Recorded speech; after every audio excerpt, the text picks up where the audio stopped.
On a une définition qui va nous être donnée par la jurisprudence. On nous dit que c'est un cadeau fait pour une occasion particulière, conformément à un usage, et qui ne doit pas excéder une certaine somme.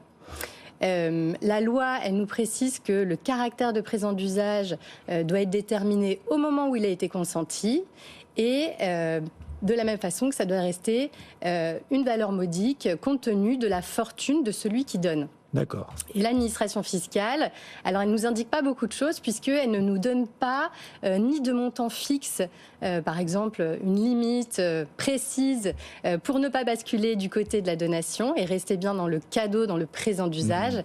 Et elle ne donne pas non plus de pourcentage par rapport aux revenus ou au patrimoine de celui qui fait ce présent d'usage.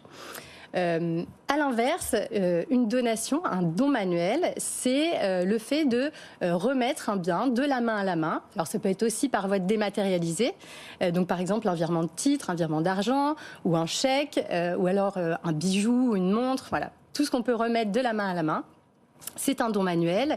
Et ce don manuel, il va être fiscalisé au droit de donation, on doit le déclarer, et il est rapportable au moment du décès de celui qui donne, pour rétablir une certaine égalité entre les différents héritiers. Donc on voit que les conséquences ne sont pas les mêmes d'un point de vue civil ou d'un point de vue fiscal, qu'on soit dans un présent d'usage ou un don manuel. Et la frontière entre les deux est extrêmement floue. Quels sont les risques du coup quand on choisit d'être généreux? Qui peut contester la qualification du cadeau? Qui peut dire non, c'était pas un cadeau, c'était une donation? Sous quelles conditions? Bref, comment est-ce qu'on peut essayer d'apporter une visibilité sur le tracé de la frontière entre ce qui relève du présent d'usage du cadeau et ce qui relève de la succession et du don manuel? Alors heureusement, on a quelques critères qui vont nous aider à distinguer ces deux notions. Le présent d'usage, déjà, c'est fait à l'occasion d'un événement au anniversaire, cours mariage, voilà, Noël. Exactement, anniversaire, baptême, fiançailles, mariage, un diplôme et donc Noël. Donc il faut que ce soit fait à cette occasion-là. Et il faut que ça reste occasionnel. C'est pas du récurrent. Il y a eu un jugement qui est venu dire c'est une donation parce que la personne avait donné tous les mois à son enfant un chèque pendant plus d'un an, quasiment un an et demi. Donc là, bien sûr, on n'est pas du tout dans le présent d'usage, on est dans un don manuel. Donc il faut que ce soit donc à l'occasion d'un événement particulier où il est justifié de faire un cadeau.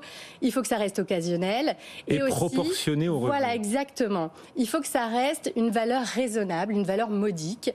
Et donc on va faire, l'approche va être au cas par cas parce que l'administration fiscale et la loi non plus ne nous donnent pas de pourcentage ou de montant défini.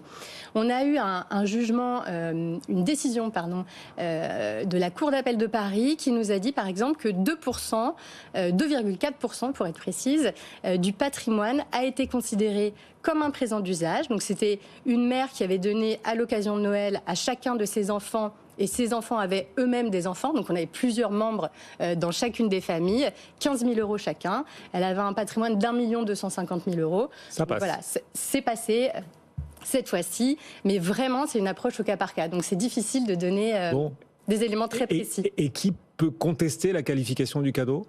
Alors, qui peut contester Bien évidemment, on pense tout de suite à l'administration fiscale, qui peut se dire, elle, son intérêt, c'est plutôt de qualifier ça de donation pour avoir des droits de donation à prendre sur cette transmission. En revanche, c'est pas la seule qui pourrait contester sur ces deux notions. Il peut aussi y avoir une jalousie familiale et par exemple des frères et sœurs qui pourraient dire, toi, tu as reçu un cadeau, mais moi, j'estime pas que c'est un cadeau, j'estime que c'est une donation, tu as une avance sur la succession et tu vas devoir rapporter au moment du décès des parents ce que tu as reçu en avance sur le partage des biens de la succession. Donc ça, c'est le rapport civil. En 30 secondes, on peut quand même rappeler le montant de certains abattements fiscaux auxquels on peut prétendre? Bien sûr. Alors, très rapidement, donc, on peut faire des abattements pour dons de somme d'argent de 31 865 €. Ces dons-là, il faut avoir plus de 18 ans pour les recevoir et pour les faire, il faut avoir moins de 80 ans. C'est possible pour les enfants, petits-enfants, neveux et nièces, si on n'a pas d'enfants et de petits-enfants. Cet abattement, il se régénère tous les 15 ans. Il se cumule avec les abattements fiscaux qui sont applicables en fonction du lien de parenté, notamment entre parents-enfants, 100 000 €, entre grands-parents, petits-enfants, 31 865 €. euros. Ça commence à Et faire. voilà, quand on cumule, ça peut être intéressant. Et l'abattement pour don de somme d'argent, il faut le déclarer dans le mois qui suit la donation. Donc attention. Et maintenant, on peut faire cette déclaration en ligne, puisqu'il y a un outil sur le service impôts.gouv.fr. Je déclare mon don. Et d'ailleurs, il parle notamment de la notion de présent d'usage en donnant quelques exemples.